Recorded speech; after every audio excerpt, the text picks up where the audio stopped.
Préparez-vous pour un voyage époustouflant à travers les merveilles de la planète Neptune. Lorsque la célèbre sonde Voyager 2 a atteint Neptune en 1989, elle a découvert quelques surprises incroyables. Imaginez 6 nouvelles lunes, des anneaux fascinants et 2 tempêtes déchaînées qui pourraient vous faire dresser les cheveux sur la tête. Ces tempêtes n'étaient pas des orages ordinaires. Il s'agissait de vents tourbillonnants dans le sens inverse des aiguilles d'une montre dans l'hémisphère sud de Neptune et se déplaçant à une vitesse incroyable de 2500 km/h. Les astronomes ont été stupéfaits. La première a été baptisée la Grande Tache Sombre et la seconde a été très originalement appelée Petite Tache Sombre, même si les tempêtes avaient disparu au moment où le télescope spatial, Hubble, a pointé son objectif vers Neptune. Les scientifiques étaient toujours impatients de découvrir les secrets qui se cachent derrière leurs vents furieux. Au cours des années suivantes, nous avons trouvé plusieurs autres points similaires sur Neptune.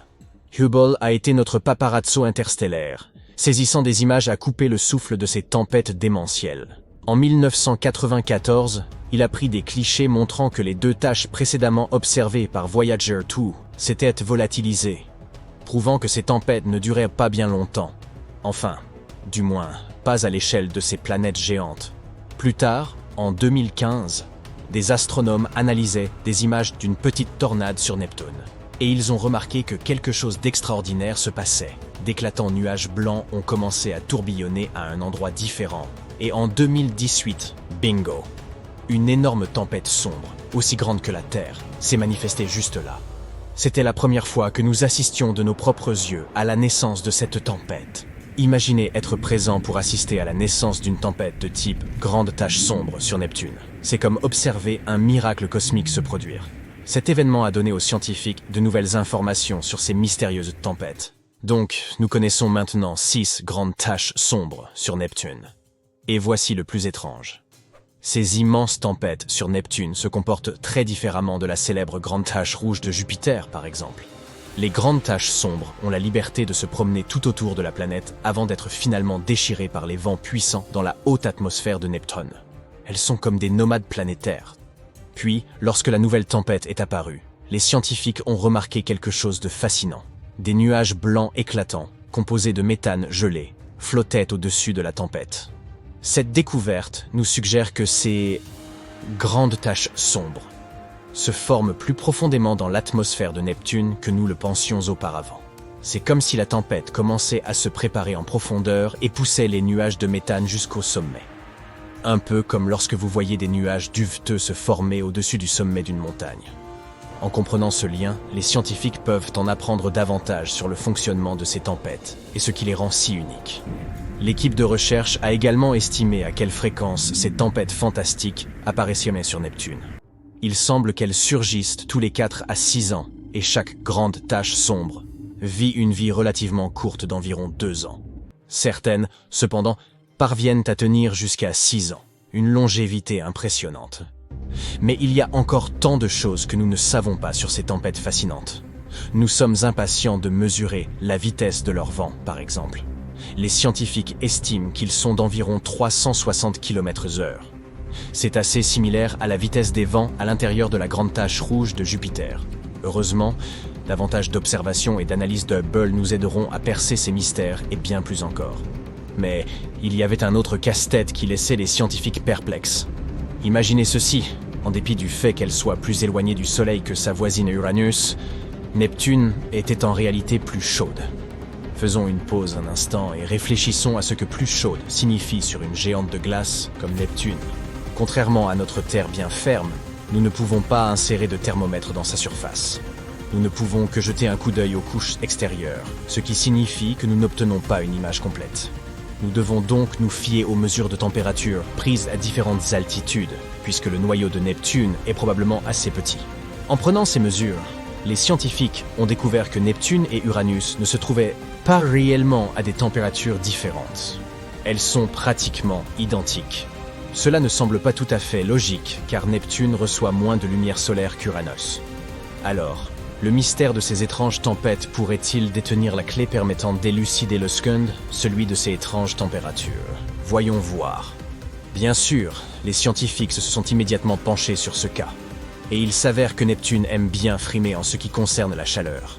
Les mesures prises par Voyager révèlent que celle-ci émet plus du double de chaleur qu'elle n'absorbe du Soleil. C'est comme si Neptune se réchauffait elle-même d'une manière ou d'une autre, égalant le niveau de chaleur d'Uranus. C'est plutôt intriguant, n'est-ce pas? Mais voici un rebondissement. Neptune n'est pas la seule rebelle dans le groupe des planètes géantes. Jupiter et Saturne émettent également presque le double de la chaleur qu'elles reçoivent, tout comme Neptune. Donc Uranus est le seul mouton noir dans cette histoire. C'est comme un marathon d'échauffement, où Jupiter remporterait l'or, Saturne arriverait en seconde position, puis Neptune, et Uranus ne serait tout simplement pas sur le podium. Curieux, n'est-ce pas? La raison de tout cela pourrait être qu'Uranus manque d'une source de chaleur interne significative, contrairement à ses homologues. Mais quelle est exactement cette source de chaleur interne?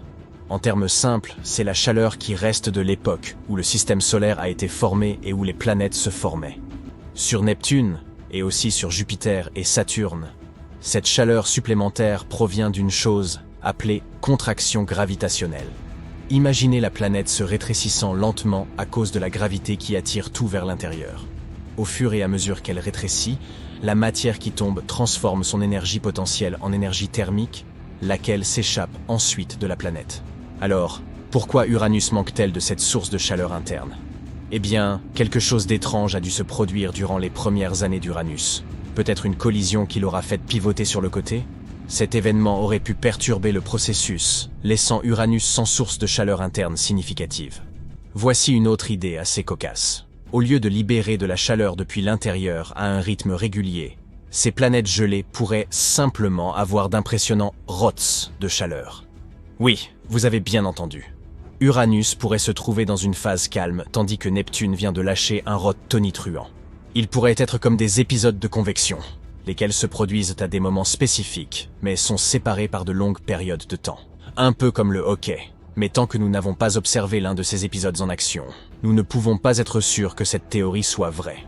Une autre théorie prétend que cela pourrait être simplement une question d'âge.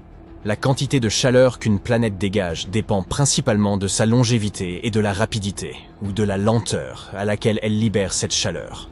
Par exemple, une planète plus âgée a tendance à être plus froide. Il existe également une théorie assez folle concernant la pluie.